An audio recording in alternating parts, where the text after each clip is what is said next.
بسم الله والصلاة والسلام على رسول الله. أخواتي الحبيبات، السلام عليكم ورحمة الله تعالى وبركاته. ربي اشرح لي صدري ويسر لي أمري واحلل عقدة من لساني يفقه قولي.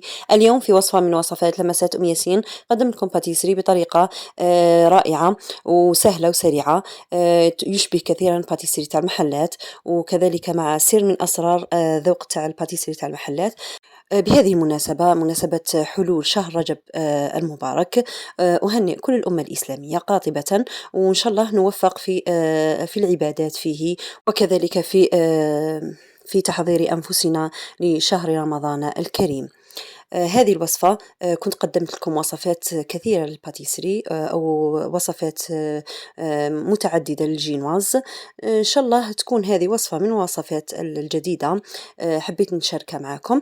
هي أكثر من رائعة. تقدري تستعمليها للرولي، وتقدري تستعمليها كذلك باتيسري عادي، كما تقدري تستعمليها كباتيسري لأعياد الميلاد أو مناسبات. هنايا نبدأ في الوصفة تاعنا. بسم الله. عندنا 6 حبات بيض بدرجة حرارة الغرفة، نفصل البيض عن الصفار. الصفار نديرو فوقه 6 ملاعق حليب يكون كذلك بدرجة حرارة الغرفة، 6 ملاعق تاع زيت هكذا، ونحاولوا نخففوا مع بعض، خفق قليل ماهوش ماشي بزاف. نديرو كذلك أي منكه تحبيه، لافاني والله أنا درت نتاع الليمون. ونديرو كذلك 6 ملاعق تاع فرينة، من الأحسن تكون منخولة هكذا باش يدخل الهواء للجينواز تاعنا. وكيما نوري لكم دركا، الملعقة لازم تكون بومبي بهذا الشكل. والبياض طبعا كنت درت له رشة تاع ملح. ومن أسرار باش يطلع لك مليح البياض تاع البيض تاعك يولي ميرينغ، لازم يكون الإناء نتاعك لازم يكون ما فيه حتى قطرة تاع ما، كما لازم يكون البيض تاعك بدرجة حرارة الغرفة.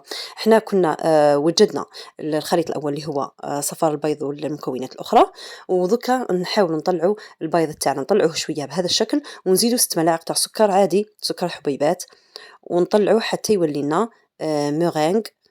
دوكا تشوفوا القوام حتى تقلبي الإناء نتاعك ما يطيحش هذاك المورينغ نتاعك بهذا الشكل. اللهم صلي وسلم وبارك على سيدنا محمد عدد ما أحاط به علمك وخط به قلمك وأحصاه كتابك، وارض اللهم عن ساداتنا أبي بكر وعمر وعثمان وعلي، وعن الصحابة أجمعين، وعن التابعين وتابعين بإحسان إلى يوم الدين. كما لاحظتوا أنا طلعت مليح بياض البيض تاعي. دركا نبدأ ندير بالعقل البياض على الصفار هذاك والمكونات الأخرى. أنا هنا راني مسرعة فقط الفيديو، للأمانة لازم ديري من تحت لفوق الملعقة تاعك هكذا باش ما طيحيش لاباري تاعك بهذا الشكل. نبداو نضيفو في البياض ونخلطو حتى نكملو كامل الكمية تاع البياض تاعنا، ويكون الجينواز تاعنا واجد. وهذه الوصفة ما فيهاش الخميرة الكيميائية، هي هذه الوصفة تشبه كثيرا الوصفة الأصلية مع بعض الإضافات طبعا، لأن الوصفة الأصلية فيها فقط سكر وبيض والفارينة. هذا ما كان هنا كما راكم تشوفوا من تحت لفوق حتى نتحصلوا على هذا الخليط وما يقعدش فيه حتى حبيبات. هكذا نكون وجدنا حنا البلا تاعنا. ديري هكذا في بلا وتفرشي ورق الزبده، اذا ما كانش عندك ورق الزبده ما فيها باس، تقدري تدهني فقط السنيوه تاعك بشويه تاع زيت وتغبريها بالفرينه. هنا نجو نوجدوا السيرو تاعنا، ولو ان الجينواز هذا يجي مشرب، واللي يحب يزيد يشربو نورمال. عندنا هنايا كاس تاع سكر مع 2 كيسان تاع ما، هكذا نخلطو بارد في بارد مع طرونش تاع قارص هكذا باش ما يتسكرناش الاخر تاعنا. وهذا السر هو اللي يمد لنا مذاق الباتيسري تاع المحلات. ديري ملعقه تاع لا جولي هكذا، وحطي السيرو تاعك باش يبرد. هنا انا طيبته من تحت حوالي اقل من 10 دقائق، وزدت درته من فوق شويه برك خذا تحميره شويه هكذا. نغطوه بطرشونه، نخلوه حوالي 2 دقائق ومن بعد نقلبوه بهذا الشكل. تقدري تستعملي هذا السرسو كما تقدري تقطعي بأي قطعة عندك بهذا الشكل. أنا حبيت نستعمل هذا المول اللي عندي. تشربي دارت لي أنايا زوج إيطاجات أو 2 طبقات هكذا.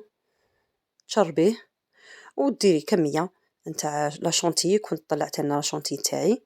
دايما ديري كاس تاع شونتيي مع كاس إلا ربع تاع ما هكذا باش تجيك ثقيلة لا شونتيي تاعك هكذا. ومن الأحسن تستعملي لاكوبات هكذا تمدلك بزاف، تمدلك سطح أملس. وعندي أنا هنايا فراولة أو فراز، كنت غسلتها ونشفتها مليح، قطعتها بهذا الشكل. وتقدري تستعملي أي فواكه اللي عندك. وزدت درت هذه الطبقة الثانية كما راكم تشوفوا، يعني حاولت نديرها طبقة ثانية، ونزيدو نديرو طبقة تاع شونتي كيما راكم تشوفوا، نخلوها تبرد مليح مليح، ومن بعد نحو هذا السرسو تاعنا. وأنا حبيت نزينها بالفراولة منا ومنا، صافي زدت درت لها شوية شونتي في الجوانب، والله تقدري تخليها هكذاك اختياري، ونلصق فيها شوية دوكا تاع فراولة. هنايا هاني درت شوية تاع شونتيي للتزيين، اختياري كيما تحبي، كاين يحب يدير لها من فوق شوكولا، كل واحد كيفاش يحب يديرها. أنا عندي هنايا حبات تاع فراولة، كنت قطعتهم هكذا بلا ما نوصلوا للحافة أو للنهاية، ومن بعد تضغط عليها في الوسط هكذا تولي عندك على شكل إغوزة بهذا الشكل. والتزيين كيما نقول لكم اختياري، تقدري تستعملي أي فواكه اللي عندك. درت شوية تاع ليطرونج تاع قارص باش نكسروا اللون.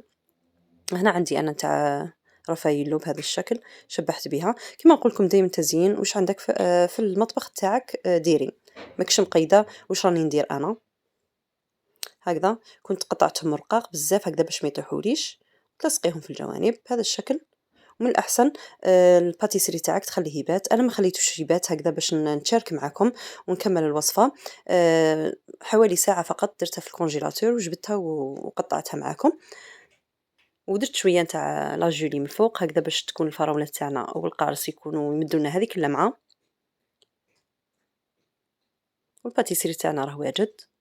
هكذا بمناسبة التحاق ابني الصغير بالمدرسة القرآنية، حبيت نفرحه بهذه التورتة أو هذه الحبة تاع باتيسري، نخدموها لوليداتنا نفرحوهم بها نشجعوهم، خاصة فيما يخص القرآن، فيما يخص الدراسة كذلك، فيما يخص أي حاجة الأولاد يحبوا بزاف التشجيع.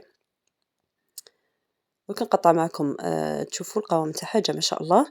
تقدروا ديروها كذلك، أنا درتها فاني، تقدروا ديروها شوكولا، كيما تقدروا ديروها عالية على هكذا، كيما تقدري ديريها لي طرونش تاع باتيسري، اختياري. هنا أنا مديت لكم الوصفة، وكل وحدة تبدع في الكوزينة تاعها كيما تحب. دوكا تشوفوا القوام جا ما شاء الله، جا صلاة النبي. لا تنسون من صالح دعائكم إخواني أخواتي. بارك الله فيكم على التشجيعات، على الكلام الطيب في التعليقات، ربي يجازيكم خير الجزاء. في نهاية هذا الفيديو، اللهم اشف مرضانا ومرضى المسلمين، وارحم موتانا وموتى المسلمين، اللهم تولنا فيمن توليت، اللهم استرنا فوق الأرض وتحت الأرض ويوم العرض، اللهم إنك الحق وقولك الحق، سبحانك وتعالى عما يشركون. اللهم إني ظلمت نفسي ظلما كثيرا فاغفر لي وارحمني يا رب العالمين. اللهم أنت ربي لا إله إلا أنت، خلقتني وأنا أمتك، وأنا على عهدك ووعدك ما استطعت، أعوذ بك من شر ما صنعت، أبوء لك بنعمتك علي وأبوء بذنبي فاغفر لي، فإنه لا يغفر الذنوب إلا أنت. سبحانك اللهم وبحمدك، أشهد أن لا إله إلا أنت، أستغفرك وأتوب إليك. سبحان ربك رب العزة عما يصفون، وسلام على المرسلين، وآخر دعوانا أن الحمد لله رب العالمين. لا تنسون من صالح دعائكم، ولكم بالمثل، والسلام عليكم ورحمة الله تعالى وبركاته، في أمان الله وحفظه.